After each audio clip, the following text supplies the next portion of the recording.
I have a 2012 Cadillac SRX4 with a 3.6 liter V6. I'm going to do a starter. First thing you want to do is remove the engine cover. It's got a 10 millimeter bolt there and your oil cap here. I already got it off, as you can see. So I got this off. I'll put my oil cap back on so I don't drop nothing down it. Then you want to disconnect your battery. So you need to remove the PCM assembly. It's got these little clips, you push them in. There's 4 of them. Push them in kind of equally and lift this thing up and get it up out of the way. I'm going to disconnect the positive, but you're supposed to disconnect the negative. And it's on the other side, which would be right over here. I guess I could do the negative. Disconnect the negative. It's got a 10 millimeter right here. Loosen that up. And it's a wedge type when it tightens up. So loosen this nut up and wiggle the battery cable back and forth and lift it up and push it off to the side. Then you can pick this PCM assembly up, put it back over the top so it's out of your way. Okay, I loosened my nut. Put this back and forth, pry it up, get it off to the side. Now that's disconnected, so now you won't be taking the chance of grounding your battery cable at the starter against something. Next, you got your dipstick. Pull your dipstick out of the way so you don't break it. Then down below,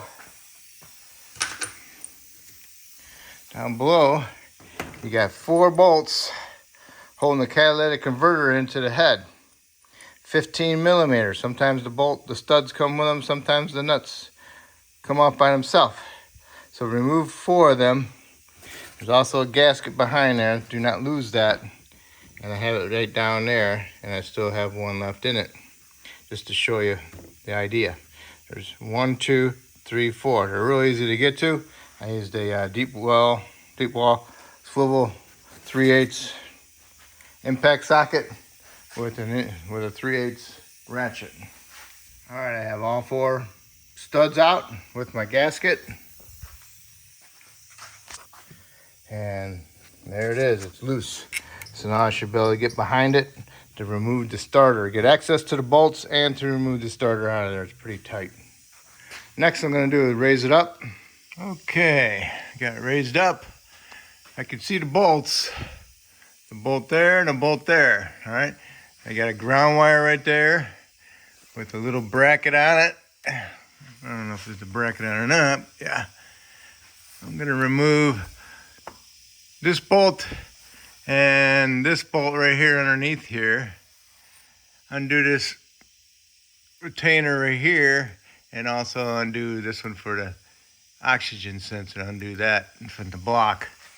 Then I'll remove the bolts for the starter, and hopefully I can pull the starter down some so I can disconnect the nuts on the solenoid. All right, got all those things undone. Got all my bolts out of my starter.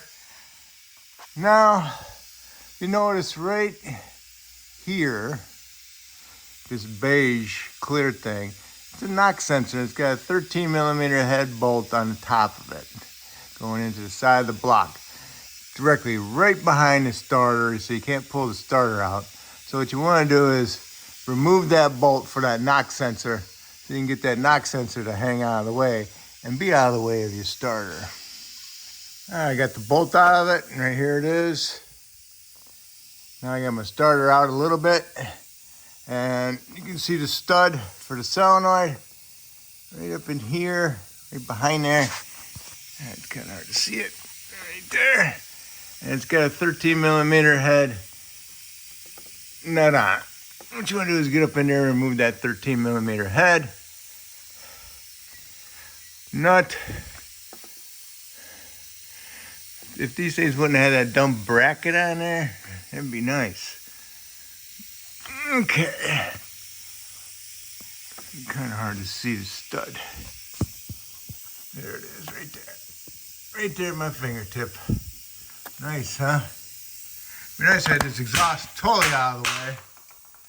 But you have to drop those and then you'll possibly break them. So you have to work around it. Okay, I angled the starter down more, so now I can actually see it better, and I can actually get on that stud get that 13mm nut off of there, and give me a long flat blade screwdriver, push the little clip in on the end of the solenoid connector, and pull the connector off the solenoid. So I'm gonna use me a long screwdriver, get up in there. I can get to it, I just can't hold the starter. I need to hold the starter and push the tab in to pull it off. Get my screwdriver up here. All right. Okay, this is the solenoid connector terminal. I push this in on it with my screwdriver, and I can pull this off. Okay. Now I can get access to my 13 with an extension and a swivel. All right, got my harness off of there. Harness is up out of the way. Now all I can do is remove my light and wiggle my starter out of there. Okay, match the starter up, swap your little shield if you want, and all set to go. And this is an A Premium starter from Amazon, okay? A Premium. I've been using A Premium. Seems to be pretty good. Haven't had no problem with them yet. So I'm gonna push that up in there, get my connector on there, put my nut on there with a lock washer they give me. You can if you want, but I still like using the brass nuts. And I put some anti-seize on it. And then we'll get that nut on there, and then we'll plug it in and get it faced up against the side of the bell housing, get our bolts started, snug them up, and then go ahead and torque them.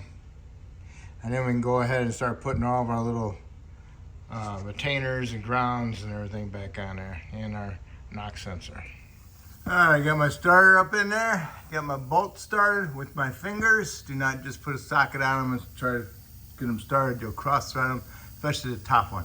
Get your hand up, 2 hands up in there, get them started. Snug them up, tighten them up.